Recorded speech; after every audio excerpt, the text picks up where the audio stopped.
What do you do when the gun pointed at your chest belongs to the same uniform you wear? When the badge you bled for turns invisible the second they see your skin? When the first word you plan to say, officer, gets swallowed by the muzzle flash? And yeah, that happened. It happened to me on a street that was supposed to feel safe after midnight, Maple Ridge. Porch lights, flags, quiet lawns, all of it. I was bone tired after a 12-hour shift, hoodie over an old t-shirt, service weapon locked in the glove box like the policy says. Badge zipped in the inner pocket of my jacket, thinking about leftover chili and a hot shower. You know what I mean, when the white Explorer slid in behind me, a little too close, then closer. Then those lights, blue and red like a siren in my neck.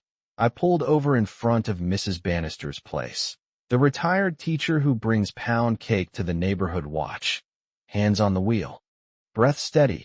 Calm, because calm is how you survive.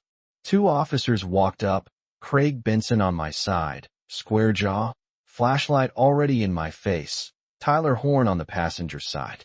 Keyed up like a spring, Benson tapped the glass and didn't ask for license or registration first. He asked if I lived around here in that way that says you don't, I said, heading home from work. And when it didn't land, I said, Lieutenant Janelle Carter, Whitefield PD. Then went slow, both hands high, shoulder, pocket, badge, textbook, visible, boring, safe, and Benson still snapped. Don't try anything cute. Horn's hand glued to his gun. 3 houses slept between us and a headline. They pulled me out anyway, hands up, face to hood, cold metal biting my palms. His breath and a flashlight under my chin, questions stacked like bricks. Where, why, who?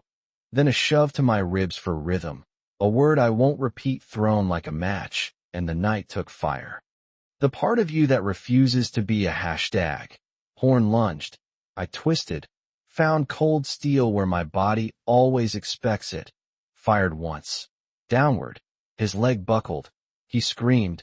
Benson's gun swung wild. Then radios crackled, backup roared in, and I was face down in cuffs with someone's knee on my back as I said it one more time, softer than a prayer. Whitefield PD. I'm one of you. I woke up in St. Madison's ER to a ceiling of light and the sound of a machine counting my heart. The internet had already turned me into a war. Hashtag Justice for Janelle, fighting hashtag Back the Blue, while strangers with eagle avatars posted my mother's address and called my brother things I won't say. A pundit said I was an experiment gone wrong, and a channel ran my bleeding frame under the caption Black Cop Goes Wild in Quiet Suburb. Yeah, okay. Let me back up a sec. People think the worst thing is the bullet, but it isn't. It's the story others write about you while you're still trying to breathe. They moved me to a guarded room. Cuffs still on the good wrist. Detective Briggs walked in like the ending had already been decided, called it a preliminary review, without my lawyer, asked if I intended to kill an officer. Said the body cam didn't show my face until my shot. Asked why I didn't follow commands. The old loop where compliance is a maze with no exit for people like me. I asked for counsel. He smiled like a door closing. Outside the hospital doors, reporters asked my mother if I hated white people. Inside my head I saw my academy class, the oath, the weekends I missed. Everything that badge was supposed to mean. Jail is a smell, bleach, fear, old heat. If you've been there you know, they angled my painkillers like favors. The correctional officer with the smile that isn't told me I got myself in this mess. The white inmates watched me like I was a TV nobody had to pay for. And that's where the first twist walked into my story. Mia, tall, black, quiet, slipped to my bunk after lights out. Said let me clean that wound before it takes the rest of you. Pulled contraband wipes from a sock and touched my shoulder like it could still belong to me. They want you weak, she said. Don't give it to them. She saved more than skin that night. While I counted cinder blocks, my lawyer Isaiah Warren refused to blink. A reporter named Amber Tinsley refused to shut up. And an old-school sergeant I'd barely spoken to in years, Paul Gaines refused to lie to himself anymore. Amber brought Isaiah a recording, laughter, and voices I knew from roll call. Talking about teaching Carter a lesson. Like my life was a workshop, Paul brought 10 years of notes, stops, names, times, maps, receipts for what a lot of folks in Whitefield already understood in their bones.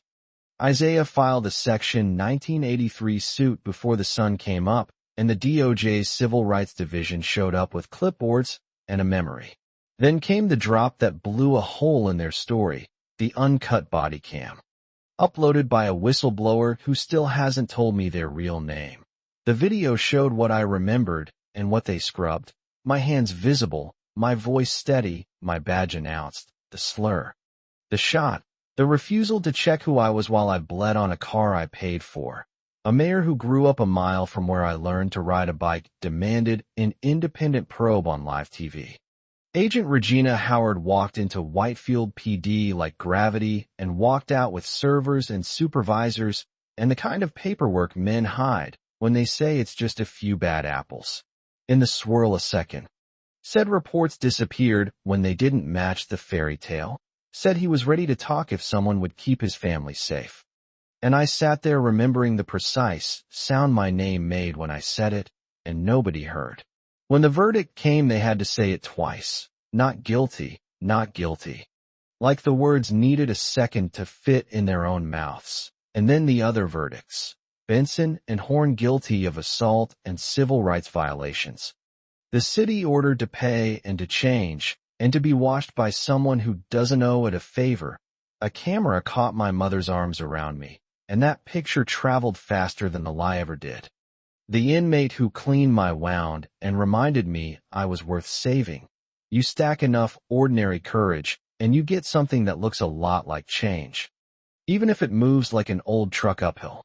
And yes, there's your open door, the part that belongs to you more than it does to me. Because the badge didn't save me and the video almost didn't. People did, choices did. I can teach, I can testify, I can refuse to shut up, but this only lives if you carry it past the end credits. If you push in your precinct, your school board, your group chat, your quiet dinner table where the first seeds of "we don't do that here" get planted for real. So tell me, if you saw a stop like mine on your block, would you step out with your phone? Would you speak up at roll call? Would you check your partner, your uncle, yourself?